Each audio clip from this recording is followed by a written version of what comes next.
All right, so welcome everyone again. It's my honor to introduce today's speakers, and it's a really exciting talk. We have Brook Andrew, the first artist and Indigenous Australian to lead the Biennale of Sydney as artistic director of its 22nd edition, Niran, which closes in September. Paschal Daantos Berry is a performance maker, artist, writer, dramaturge, and curator, and he's currently the curator of programs and learning and co-head of communications and community engagement for the Biennale of Sydney. And Karla Dickens, an artist whose work, A Dickensian Circus, is featured in the vestibule of the Art Gallery of New South Wales as part of the Sydney Biennial exhibition, an installation that relates to another project, A Dickensian Country Show, which is part of the Adelaide Biennial, and the two exhibitions opened within weeks of each other. So today's discussion is really about taking as deep a dive as we can into the 2020 Biennial of Sydney in order to reflect on its themes and intentions, bearing in mind that the biennial format can function as a lens into a context, albeit a problematic lens, and no doubt we'll get into that, helping us to explore the currents within the contemporary art field in Sydney and beyond, and how these currents connect to global movements. So, as a point of entry, we thought it would be good by grounding this discussion in the work of each of our speakers, which allows us to take a tour of the biennial while engaging with its ideas and actions. And naturally, we start with Brook as artistic director. And we're so glad that Brook is here because he literally came on minutes before we started. There were blackouts in Melbourne, so we're very grateful, Brook. Right, so, and the timing of this talk is actually great because the show is coming to a close. So it sort of allows us to get a really holistic view, actually, Brook, in terms of how you have experienced the exhibition from conception through to staging, and now kind of looking back, but also looking forward.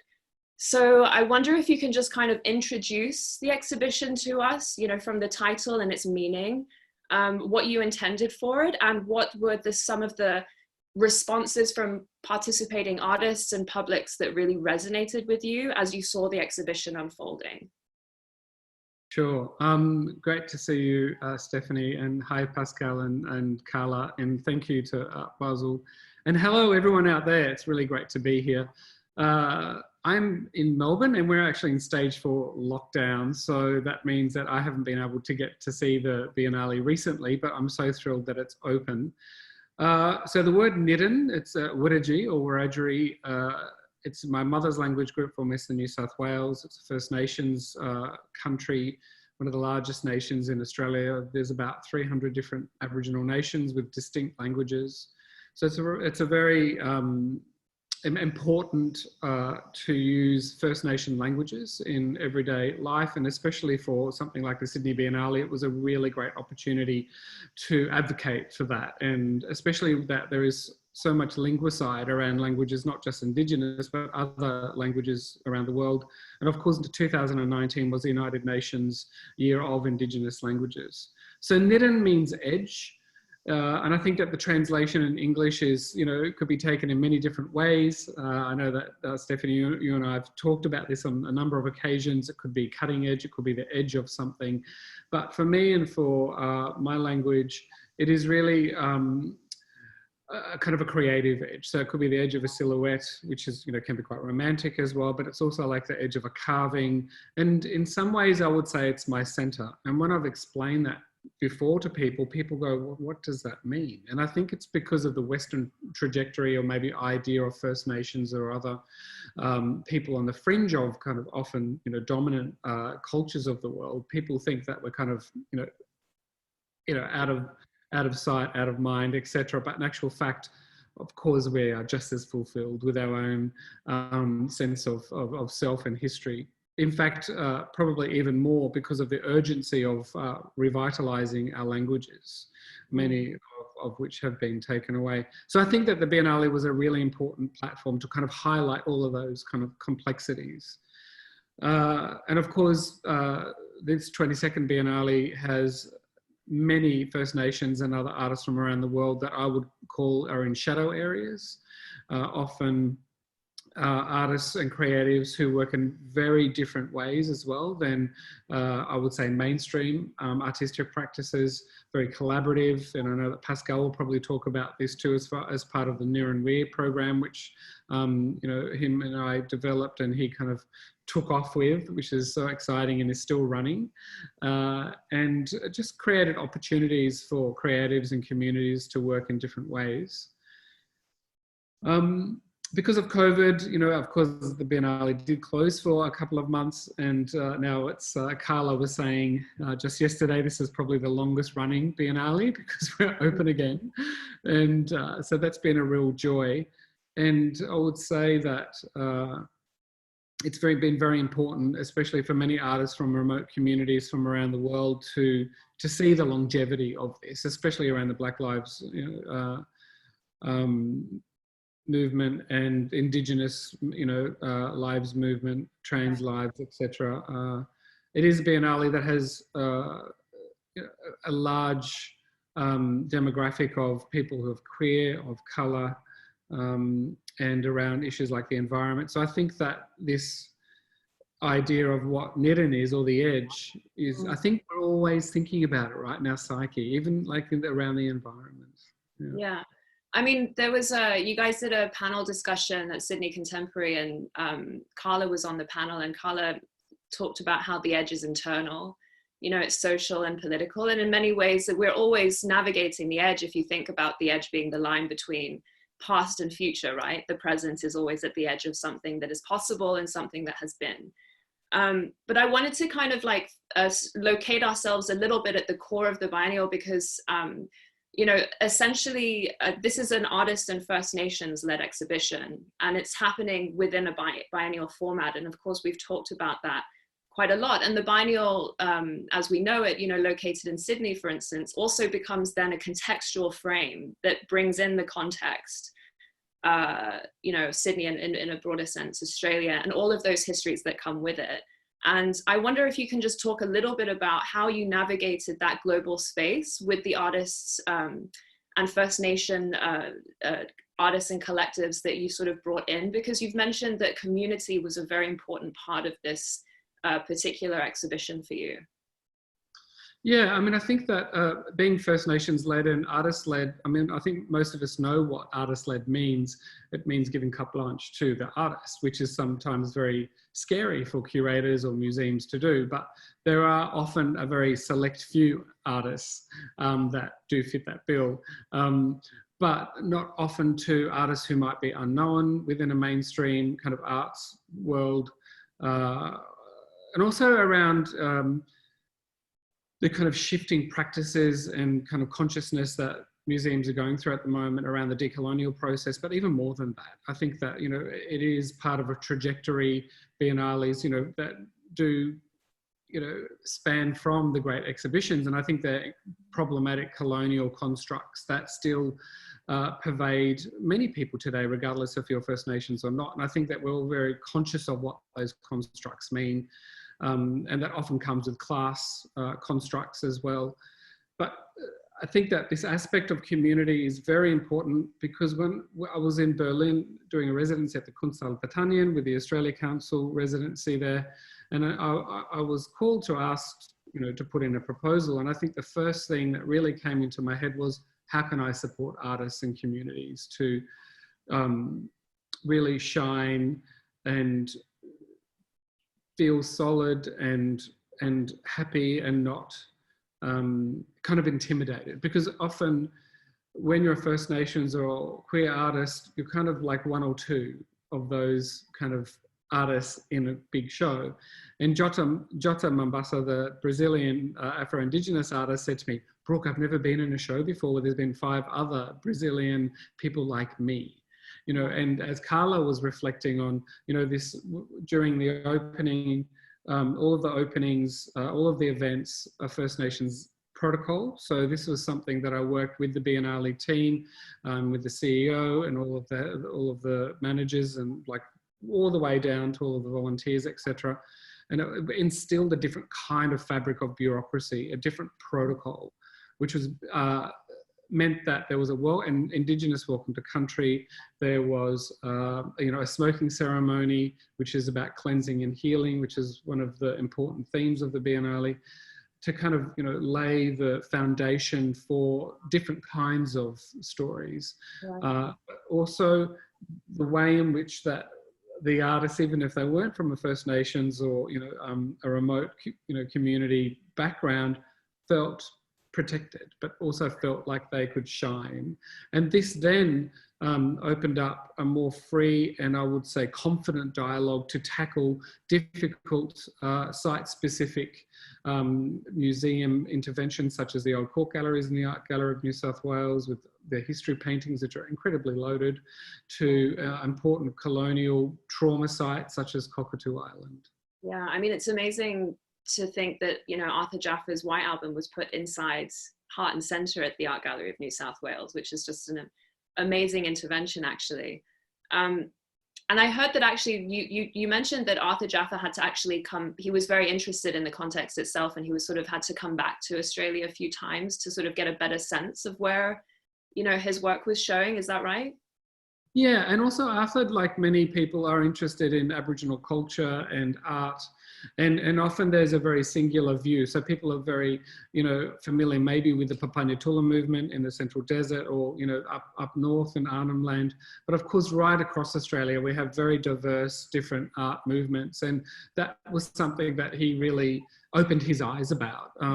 He then understood what it's like for the Darug people, for example, or the Gadigal people of Sydney, to be in a city that's so incredibly famous, but they have their own culture, they have their own language as well. So the context of Arthur showing the White Album in the Old Court Galleries, which is an old colonial British building, which still very much looks like, something that you would see at the Tate Britain or other kind of, historical museums in Europe, was a bit of a blast. I mean, to kind of be in this space, which is often very quiet and people are looking at the paintings respectfully, but to have this, his White Album, which is of course, won the Golden Lion at Venice, screaming out of this space, really broke a few modes of tradition, I would say. Yeah, absolutely. And Carla, your work is in the vestibule. It is. Sorry. I wonder if you could talk to us a little bit about that, because I think that you said that when you sort of encountered this space, it really prompted you to respond with the work that you were doing. And I understand that you were working on a Dickensian circus and a Dickensian country show at the same time. They sort of emerged out of the same research. Yeah, that's correct. So, hello everybody. I'm on Bundjalung land in northern New South Wales in my studio, and the seed to the body of work came from a world famous circus performer and tightrope walker, Con Coliono. And his family, Irish Aboriginal family, lived in Lismore, and there's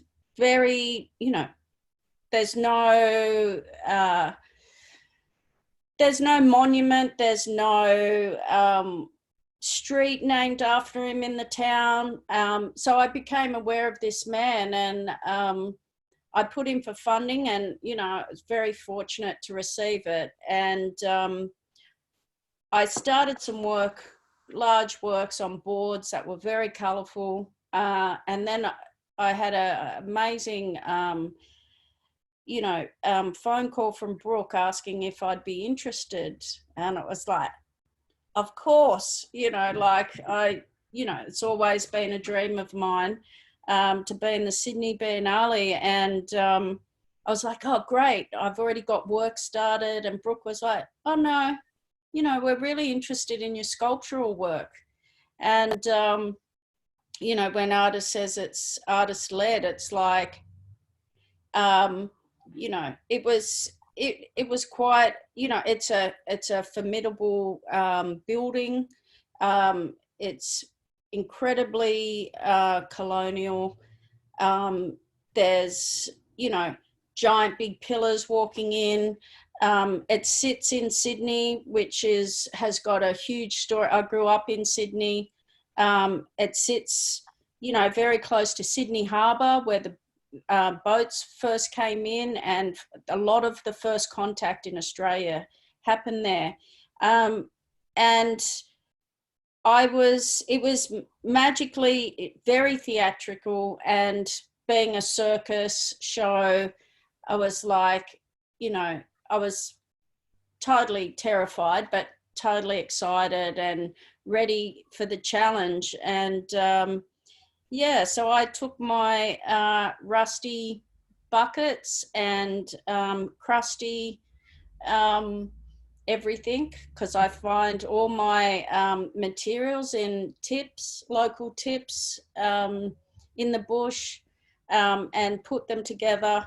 So I took them into this very pristine, lots of marble, lots of sandstone, majestic space. And I had the privilege of telling the story of Indigenous Australians' experience in the circus, from the very start of the human zoos to later on, where, you know, there were tent boxes that went around with the circuses and carnivals and country shows, and Indigenous fighters would be called up, and different audience, or, you know, people that were at the circus would join the boxing tents for a very small amount of money.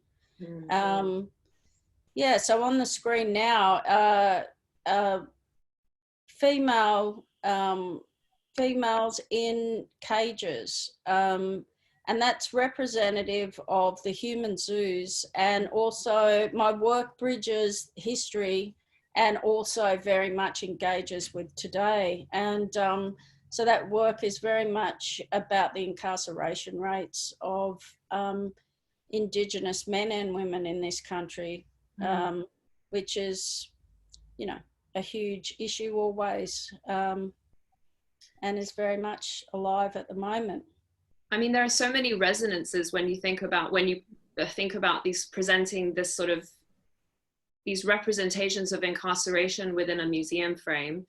And actually, I think on the website, they say that the building's design is sort of harking back to 19th century ideas about, and I'm quoting it, the cultural role of a gallery as a temple to art and civilizing ideas. And of course, you know, yesterday we talked about, you know, the biennial and the historical framework that feeds into it, which is, of course, you know, those World's Fairs and the human exhibitions, right? These spaces as kind of reductive, or defining what is a nation, right? In a very kind of dominant way. And I wonder how, you know, what was your experience of, you know, in the framework of Niren and the sort of, the web of the constellations that Brook was creating. And I think yesterday you also mentioned how important it was for you to experience, you know, the artworks of others, and just to experience being there together actually as part of this exhibition. How did that feel when thinking about the frameworks in which, you know, your work was being shown? When I first walked into the Art Gallery of New South Wales before the exhibition, my installation was installed.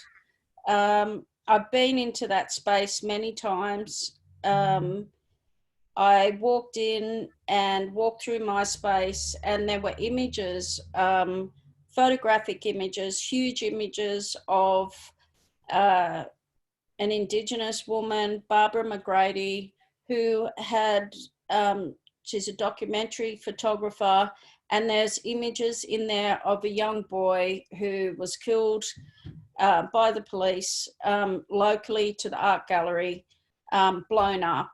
And as soon as I walked in there and I could see that story, I knew that something really big was about to hit Sydney. Mm-hmm. And I knew that I was in the right place, that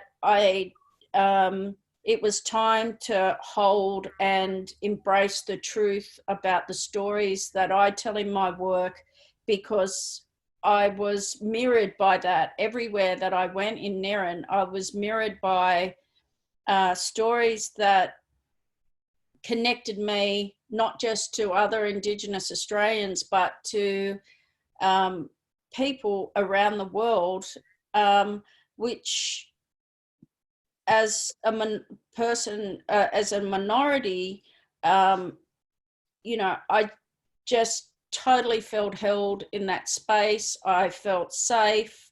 I felt empowered. I was like, you know, be here.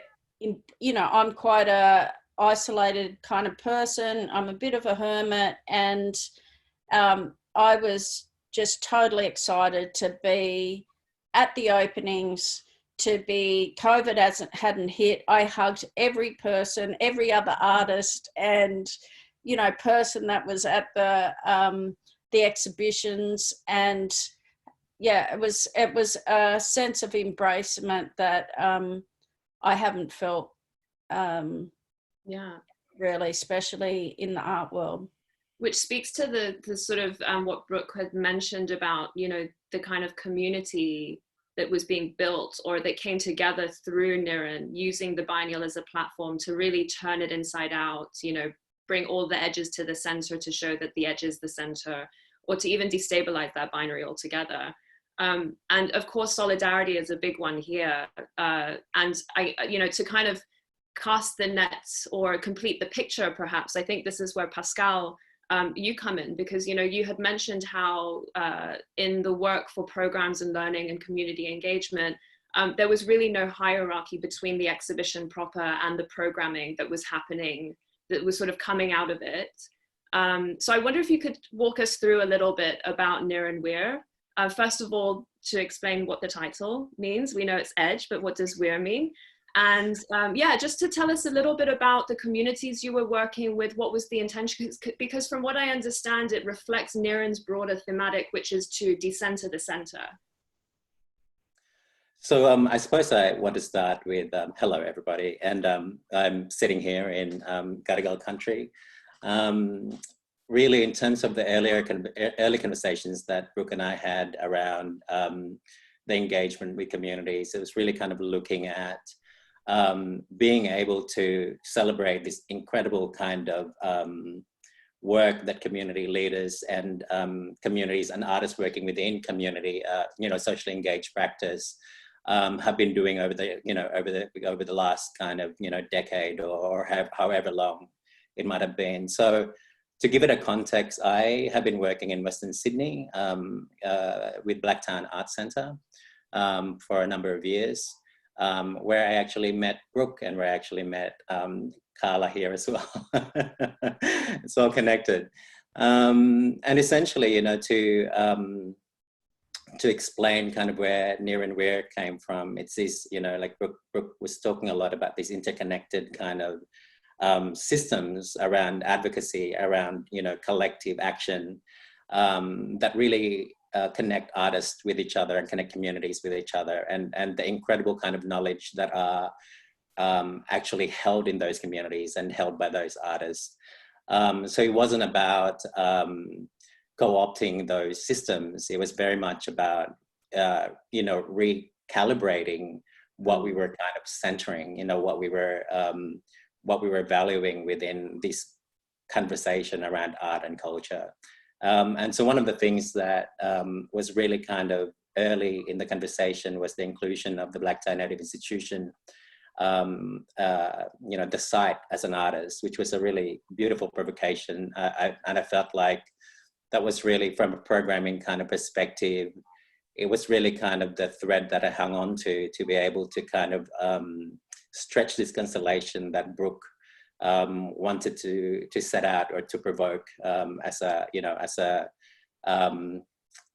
kind of dreamlike proposition, really, that, you know, there are other systems that we should really be kind of looking at outside of the centralized notion of institutions or you know, or the art world, if, you know, if we can coin it that.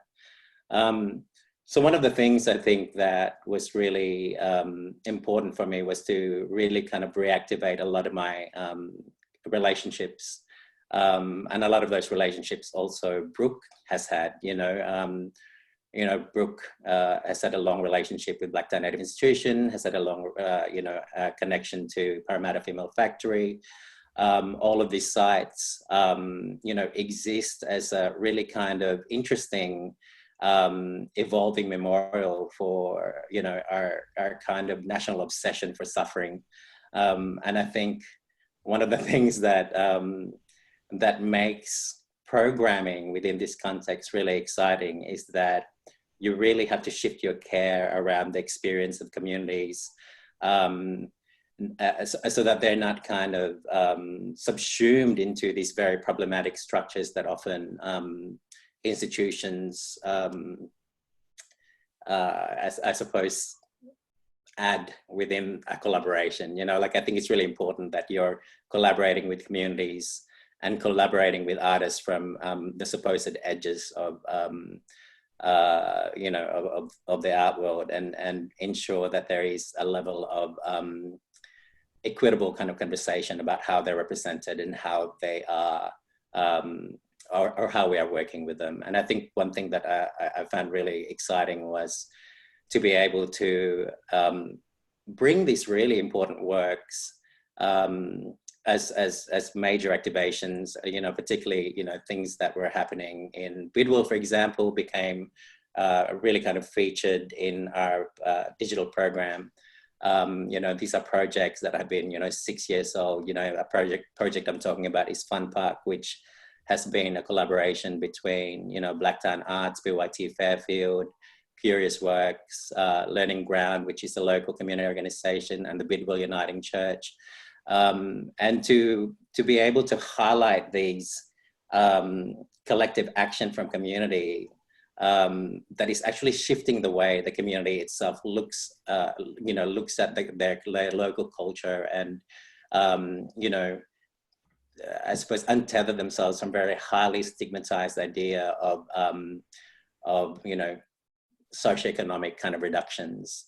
And there's also Bidwell, not Bidwell Uniting, but there's also Black Tie Native Institution, which is an ongoing project for the Biennale of Sydney.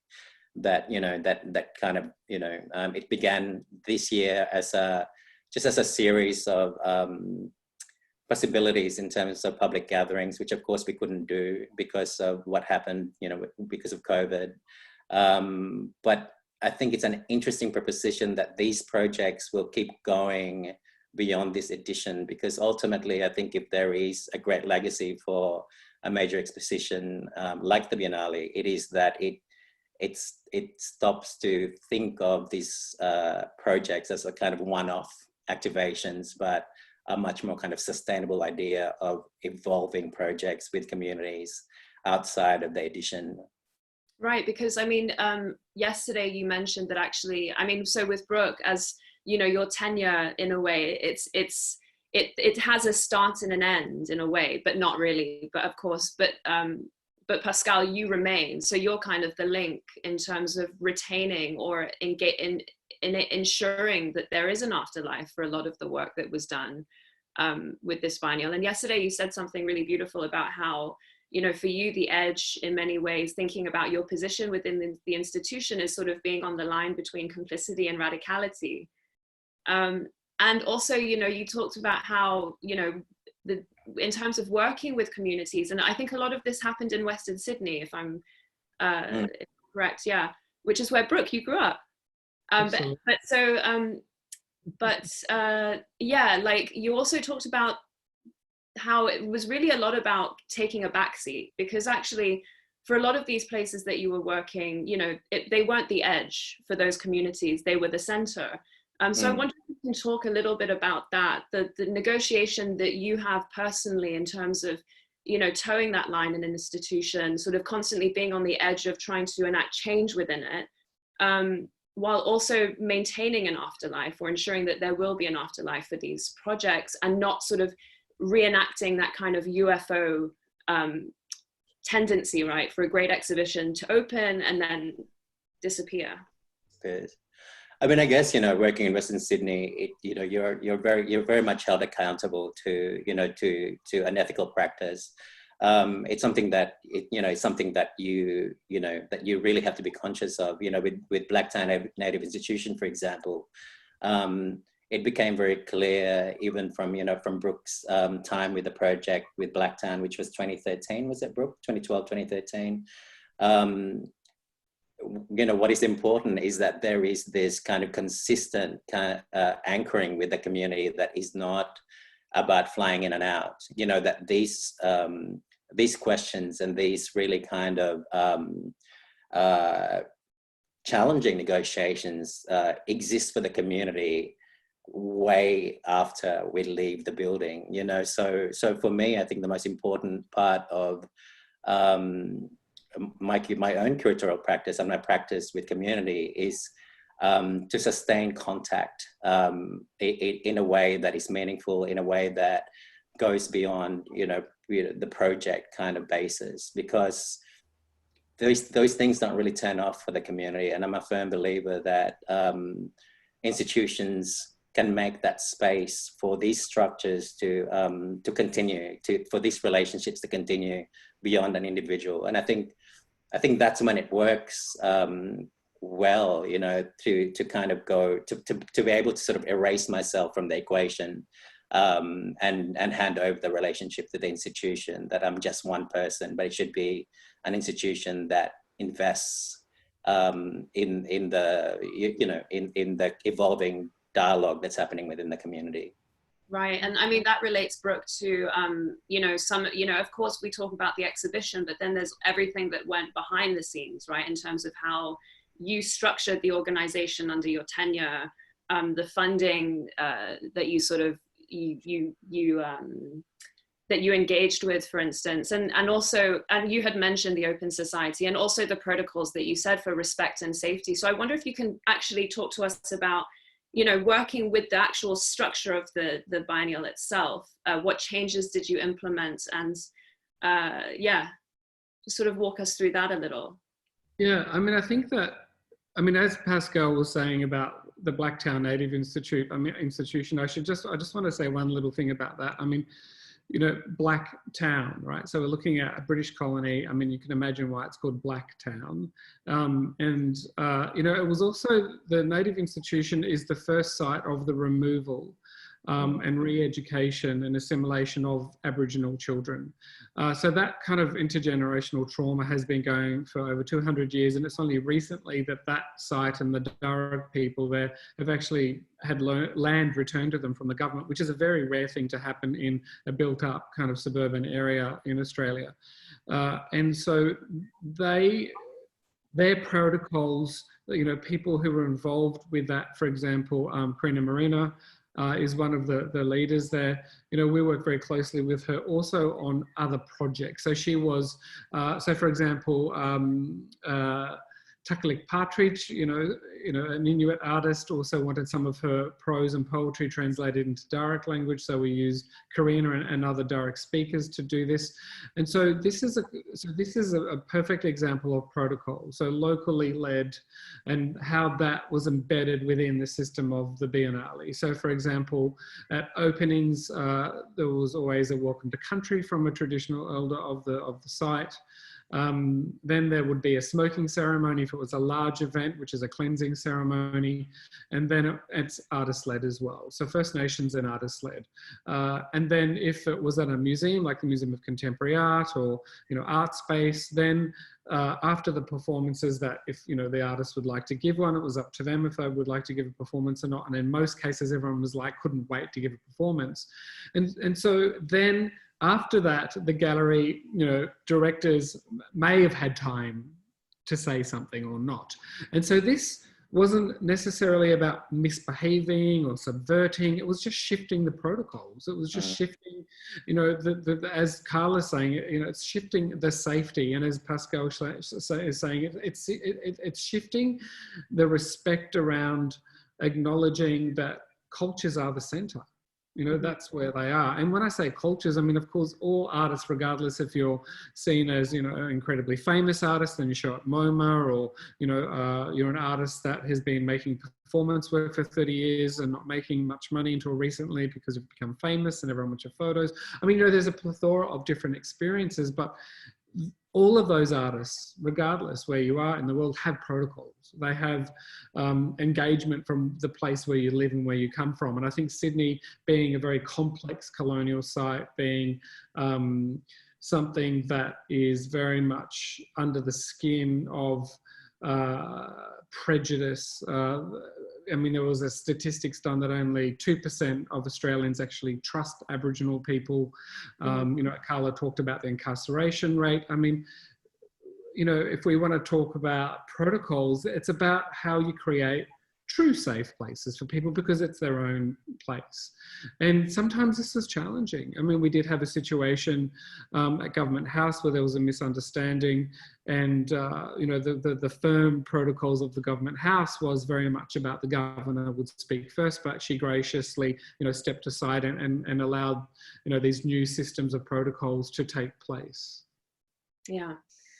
I mean, I guess, and I think a lot of that has to do with care in the end, right? And it goes back to solidarity. And how do you kind of produce a solidarity beyond performative solidarity, I suppose? Absolutely. And there are also artist groups like Breaking Bread from South Africa, you know, that Paschal worked very closely with. You know, it was a collaboration with Gasworks and Alessio over there in London. And Breaking Bread came over to support artists. So they weren't performers or artists on show for the public.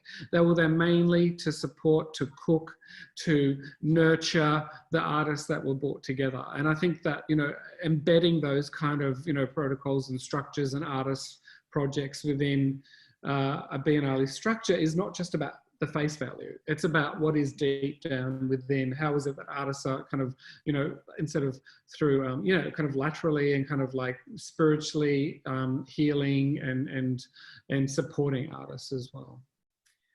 I sort of have a question for all of you, actually, which is, you know, sort of expands on these concepts of solidarity and networking, right? Because we've sort of explored, you know, networks of artworks within spaces and networks of artists within the exhibition frame, and then the networks of communities that sort of, you know, are building out of this. And, you know, there's resonances across scales, right? And across temporalities, across time and space.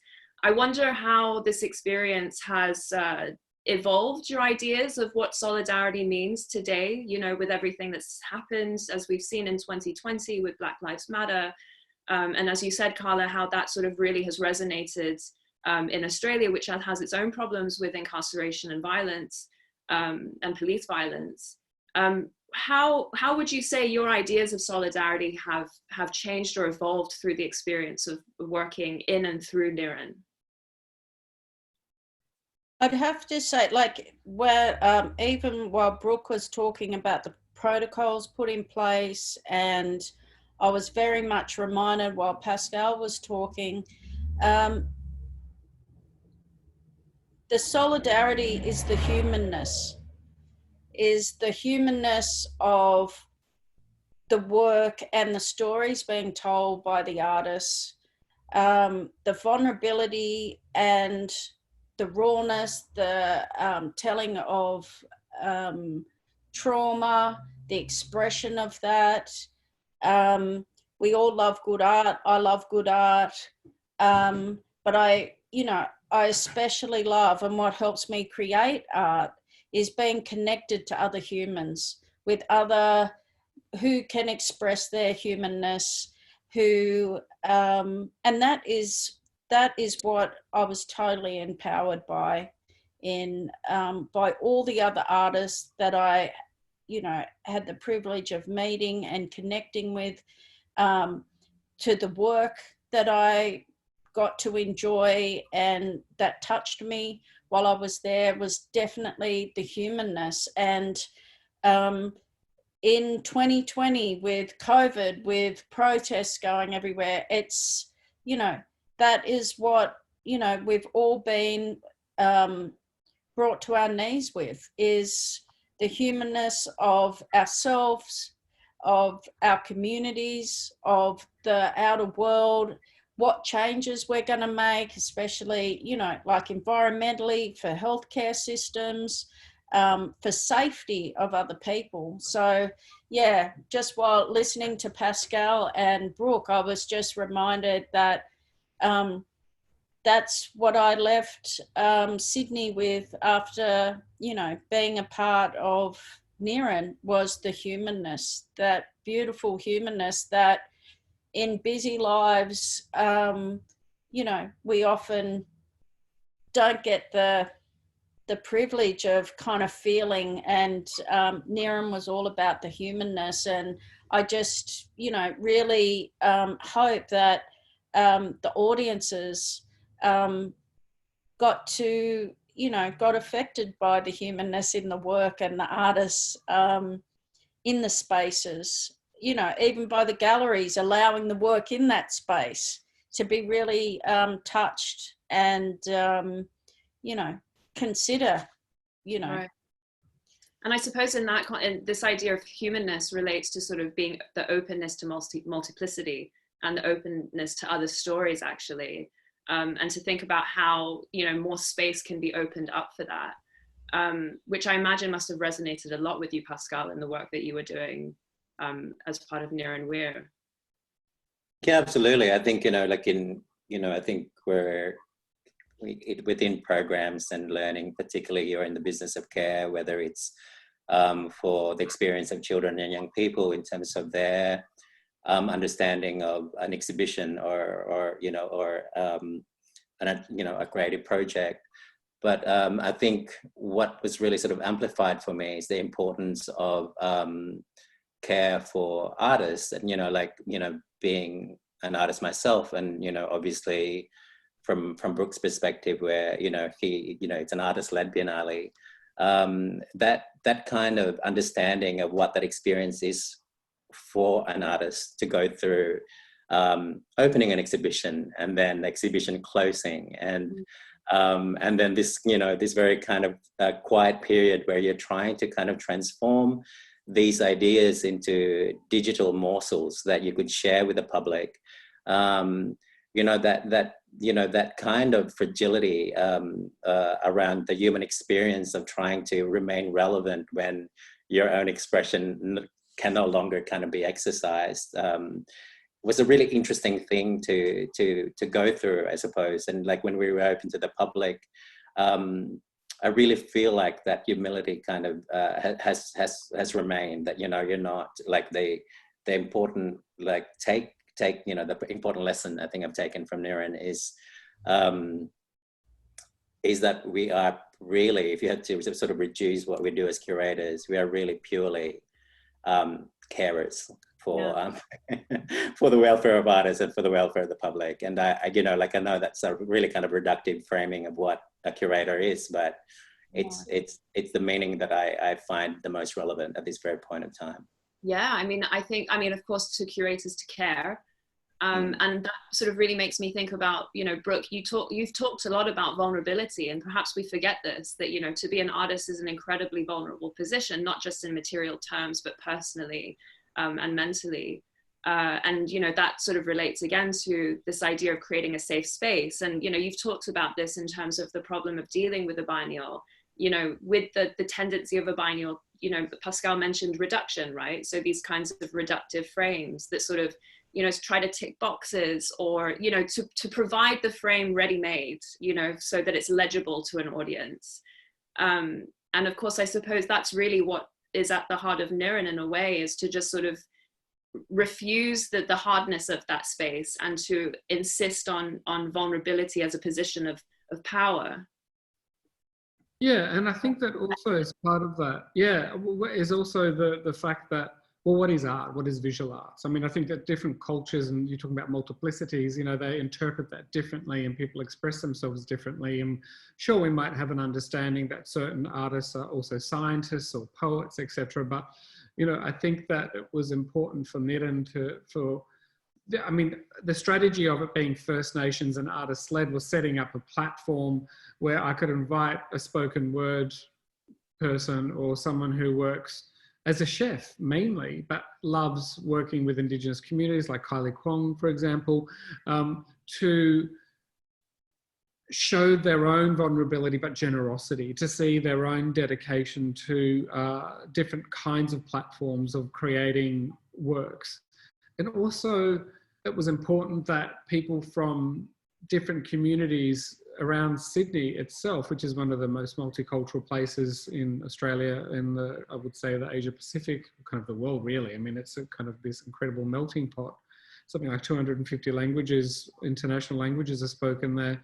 I wanted to see them in the museum, you know, because as art goers, we're going to go, right? Like everyone watching this is going to go to a Biennale, you know, but it was those people out there, of the artists who represented their spaces overseas or within Australia, that I really wanted their solidarity and to come in. And that's a vulnerable position. I mean, for many, many decades, especially the last 10 years, museums are, you know, creating strategies about how do we get the local community in. I know that the Tate Modern talks about that a lot as well. And Tanya Bruguera, you know, did a very particular project about working with the local community and renaming one of the towers there, etc. But for me, it needed to be done in a way that supported those people in a way that was on their terms. Mm-hmm. And for it to be, and I suppose also it's the necessity to be grounded. And actually, there's a part of the biennial program, Our Path, where you're connecting an international network of artists with young people in Australia, I understand. I wonder if you could just walk us through, like, how is this unfolding and how has it been working out? Because, I mean, that's essentially the unfolding as well, right, in a long-term frame. I mean, I guess the biggest challenge for us is really, the fact that the experience or the participation of children and young people have been really kind of limited because schools have not been operational during this period. But what we did kind of shift in terms of the way we looked at working with someone like Linda Kennedy, for example, who is looking at different ways of teaching culture to a bunch of children and young people, and to shift it outside of the of the education program that would happen in a building, but to, you know, for it to be kind of grounded on and located on country.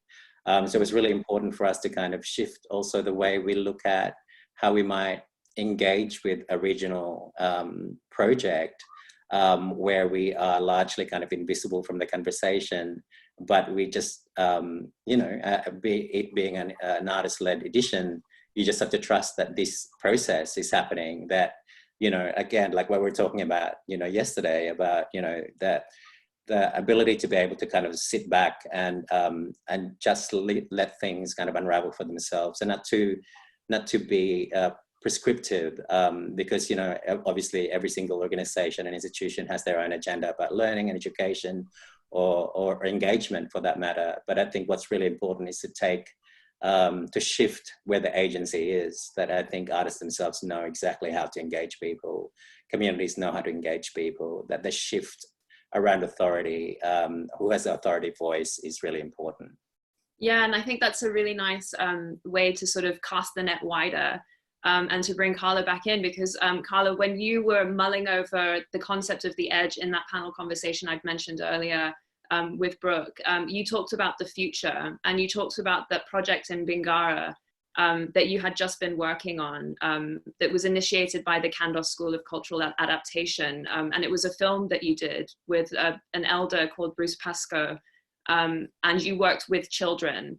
And it was a very, and you know, you sewed these these capes that were worn by these Indigenous kids, and you know, Bruce Pascoe had a cape himself, and I think he was wearing the cape that had Mother Earth Country behind it. So I wonder if you could maybe think about how you understand now the concept of the edge as a sort of point at which we can look to the future.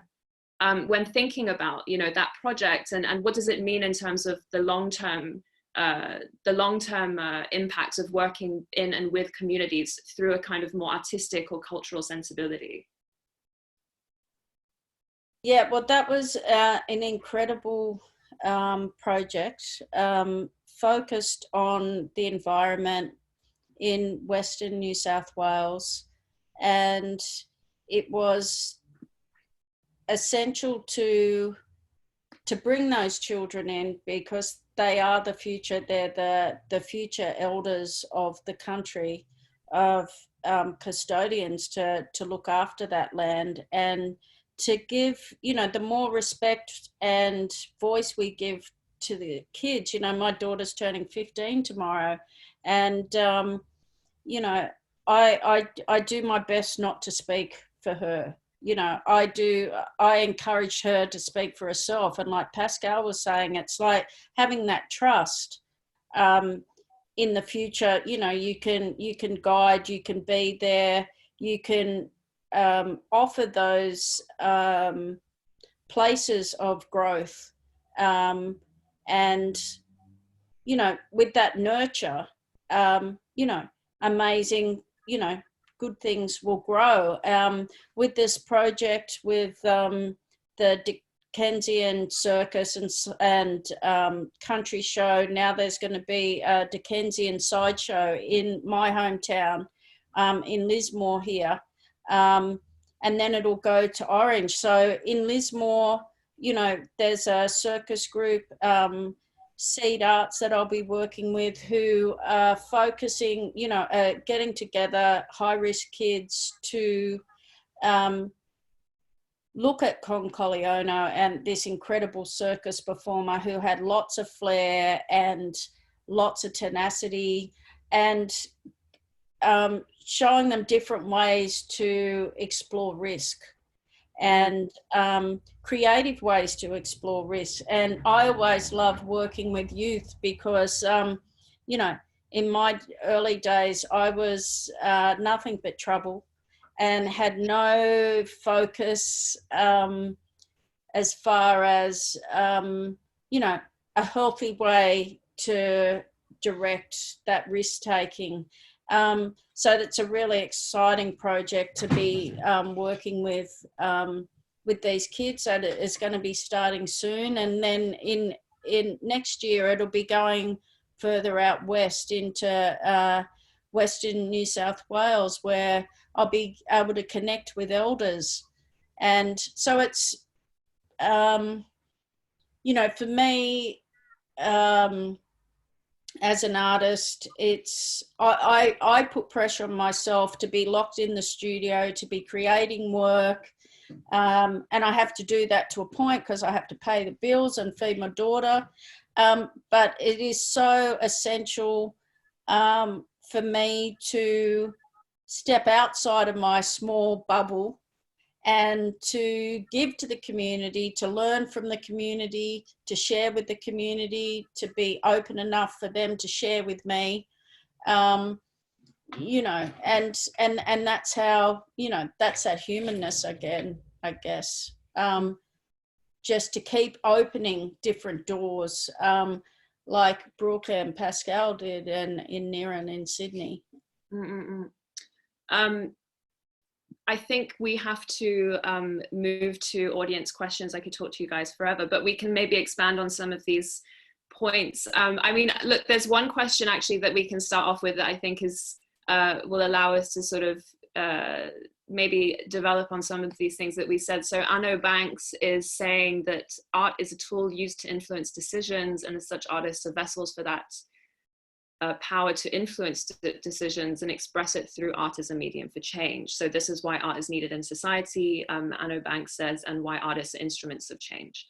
The question is, why are artists then still viewed as unimportant in society and art is not seen as a real job, when art itself is a strategic move to influence decisions for change? So that's one question that, as we will have all artists on the panel, I can pose to all three of you. I think the unfair nature of that question is that I think we artists are always having to advocate for ourselves, I think. And, you know, like we can, you know, like I think essentially we're still deemed unimportant because we're the only ones advocating for ourselves. And I think the reason, why I love collaboration so much, and particularly collaboration outside of our sector, outside of our forms, is that then we manage to kind of shift the way, the public understand what artists do within a society. Like it's, there's so many artists who are in different systems and different kind of modes of collaboration, whether it's technology, whether it's, whether it's science, whether it's, like social architecture. It's about then being able to value what that work is, beyond what everyone just reduces as something that hangs on a wall. Mm. Yeah, absolutely. I'd have to agree with that. And I think that, we're talking really about the economics and also the kind of the genius factor within the kind of a more dominant kind of idea of what that, artistic paradigm is, often coming through a European experience. And I think that, that's a very important aspect of art and culture. I love going to Italy and looking at the frescoes, and like everyone loves going to Venice, etc. If you get there, but but I equally love going to to Brazil. Maria Teresa Alves, I met her there, who was in the Biennale. And, the first thing we did was went out to community, and I met the elders, and I just immersed myself, and that's what I'm used to doing anyway. And I think that it's about kind of getting that balance. And as Paschal said, we're always advocating for ourselves as artists, but I think every society has its own way of setting up systems to protect, but also to advocate for the visibility of artists. And I think that often cultural institutes or artistic institutes, especially in colonized nations, they still thrive on very old ways of being and kind of advocating creativity in the world.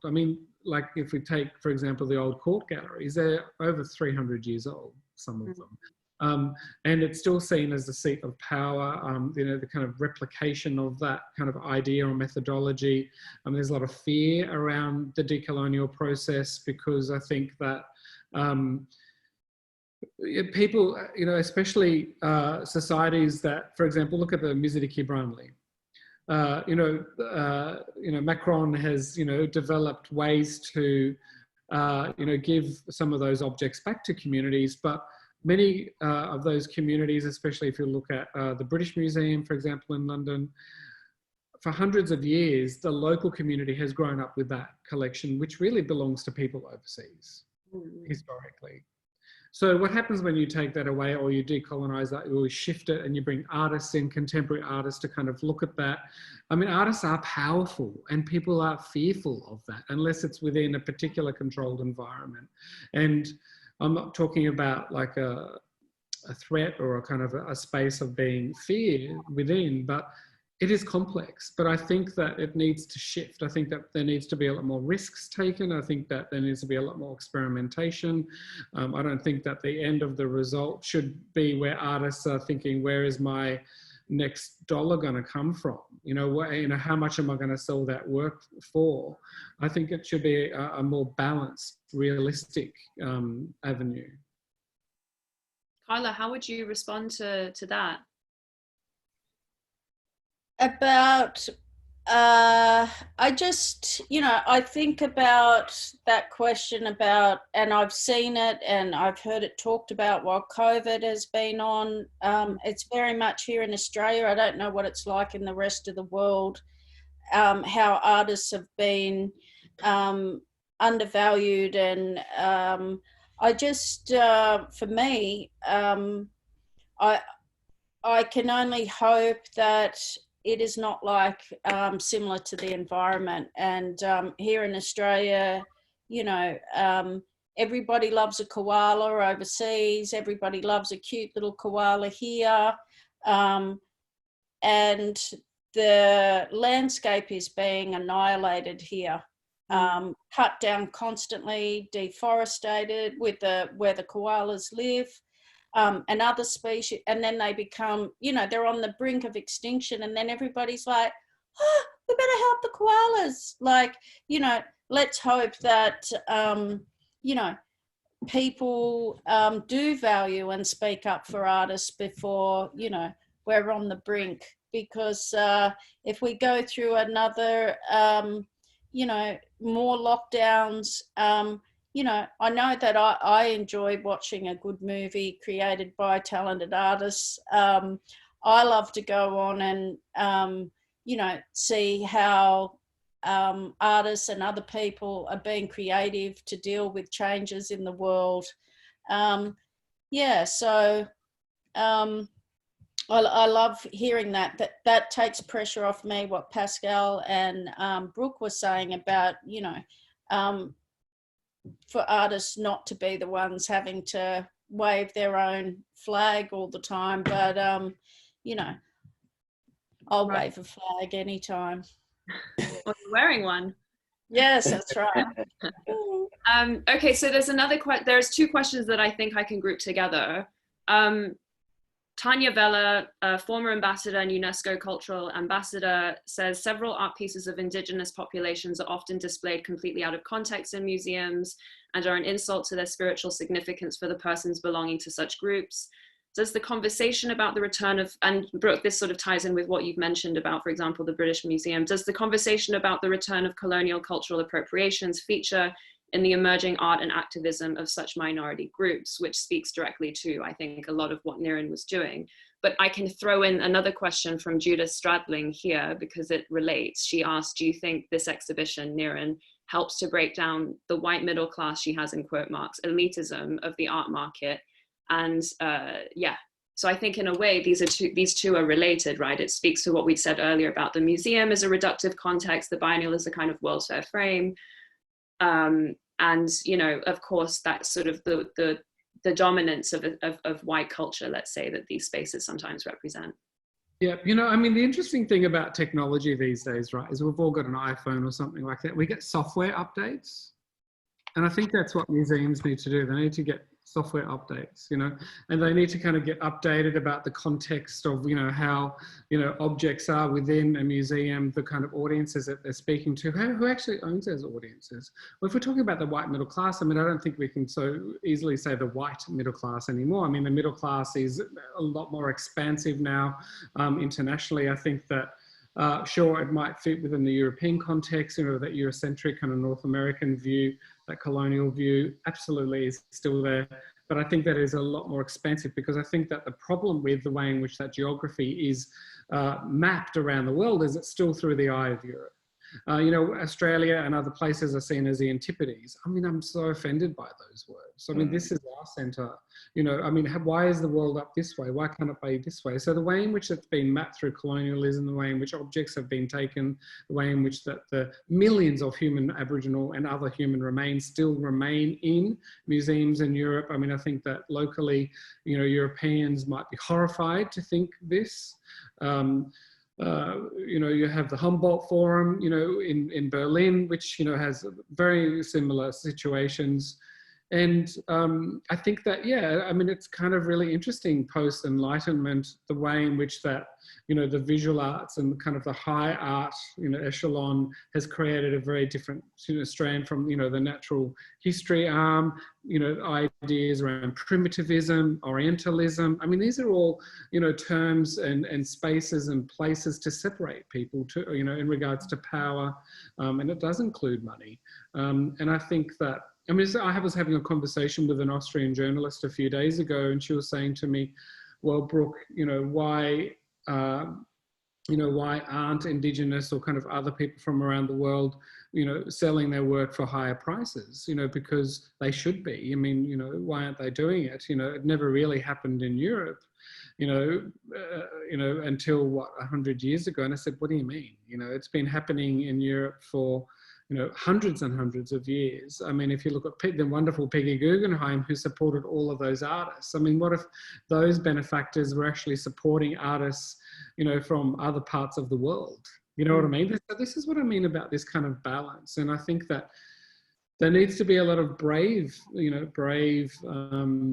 I know, you know, museum directors, I know that, you know, Melanie Keane and the Wellcome Trust is definitely doing that. They're, you know, recreating the the exhibition. They're kind of breaking down, you know, the old, I think it's called Medicine Man exhibition, so it's not so offensive. So it's updated. So they're getting the software update.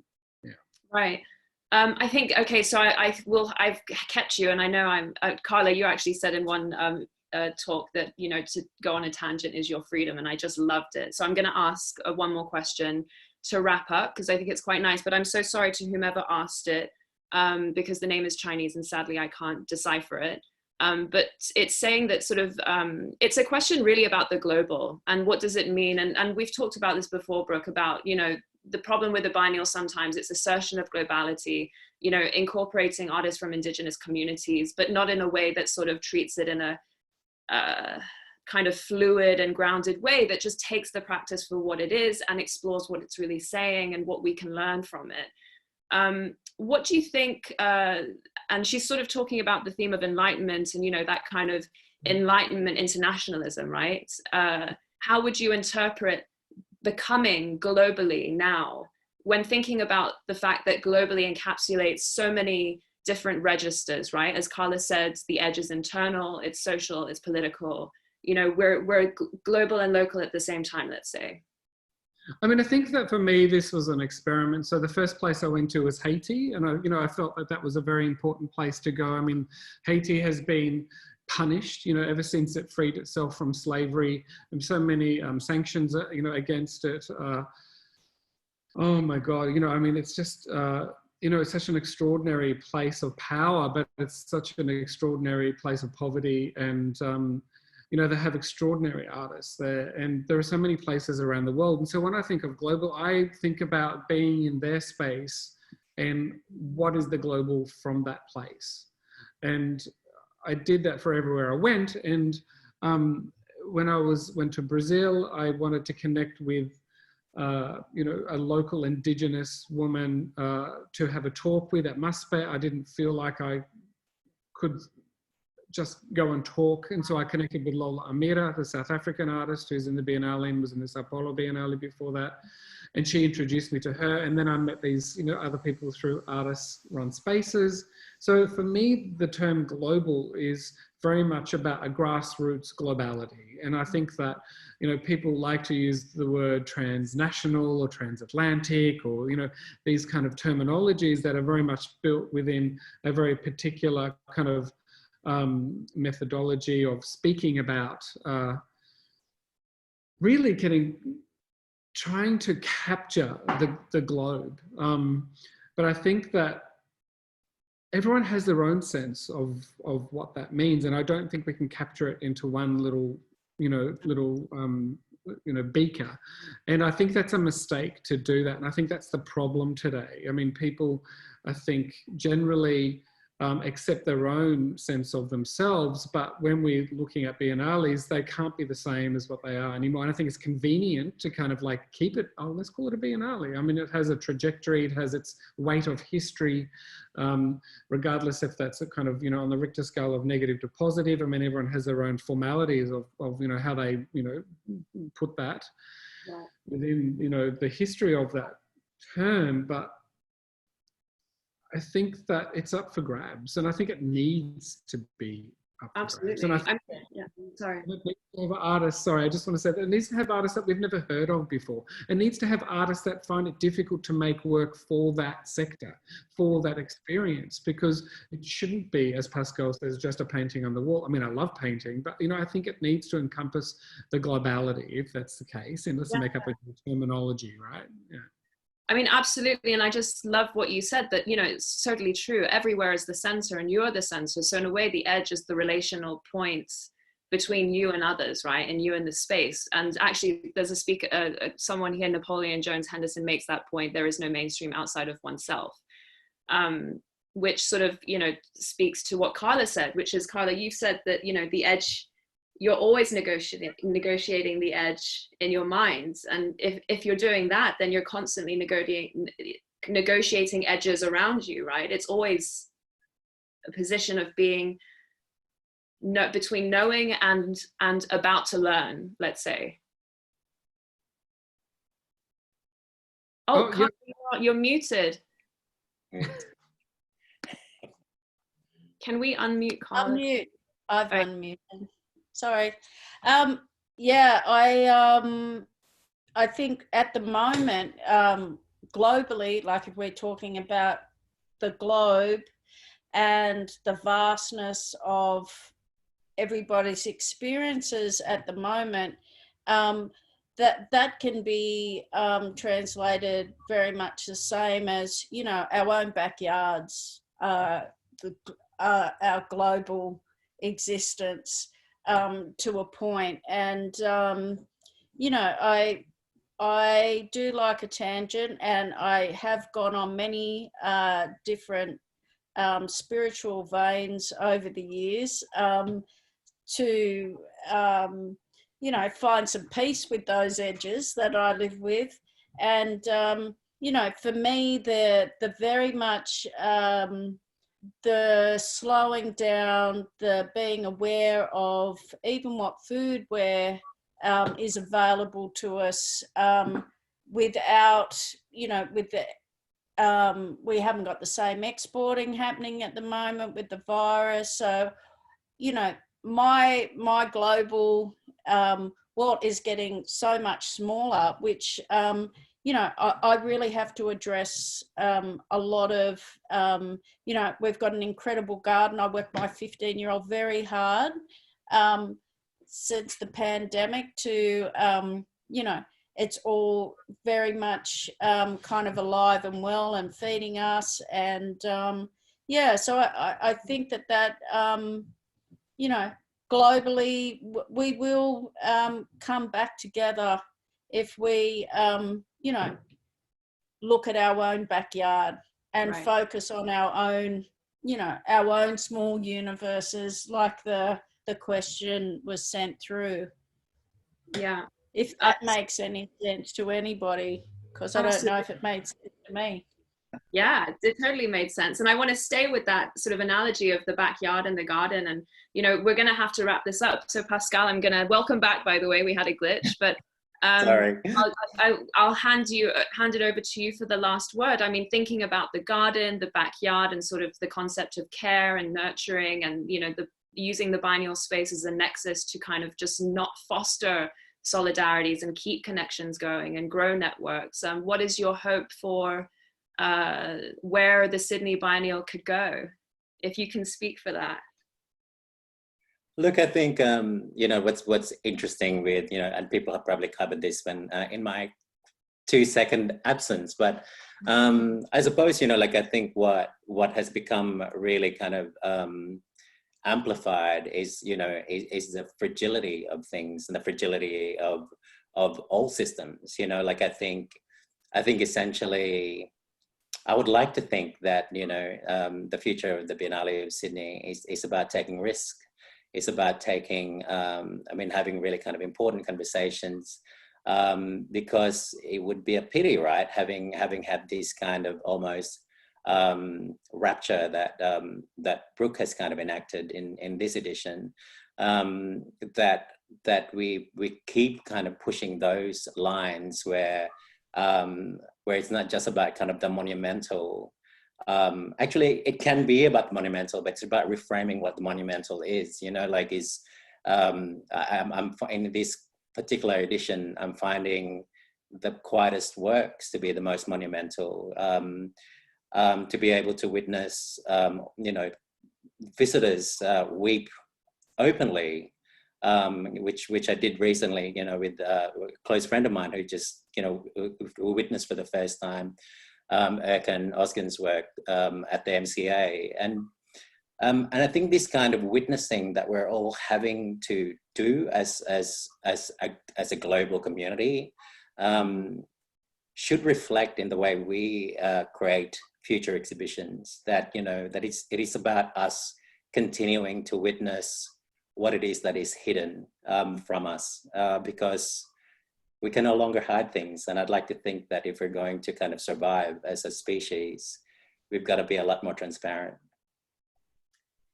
I think that's a really great point to end. I want to thank you all so much for your generosity in this conversation. It's really been wonderful to spend time with you.